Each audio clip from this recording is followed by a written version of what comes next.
اور اگر جو ظلم دنیا دیکھ رہی ہے، انسانیت جس ظلم کی داستان سے گزر رہی ہے، اگر یہ ظلم کی داستانیں پہاڑوں کو دیکھنے کے لیے قوت بصارت ہوتی اور یہ مظالم دیکھتے تو پھر پہاڑ بھی ان مظالم کو دیکھ کر ریزہ ریزہ ہو جاتے۔ اگر سمندروں کو اپنے ان مظالم کو دیکھنے کے بعد آنسوں بہانے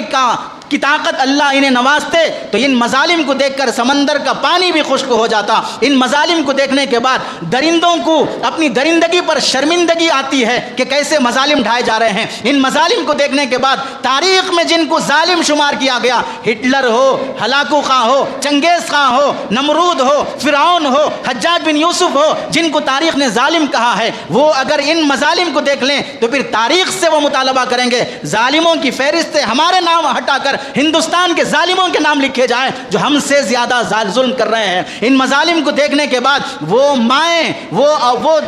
دادا اور پردادا جنہوں نے ایسے ظالموں کو جنم دیا ہے، وہ اگر ان کی نسل کو اتنے درندے بنے ہوئے دیکھیں تو پھر وہ اللہ سے دعا کریں گے اگلی جنم میں ہماری نسل سے ایسی ناجائز اور حرام اور خبیث اولاد کو پیدا نہ کرنا جو ہماری نسل کو بدنام کر دیتی ہو۔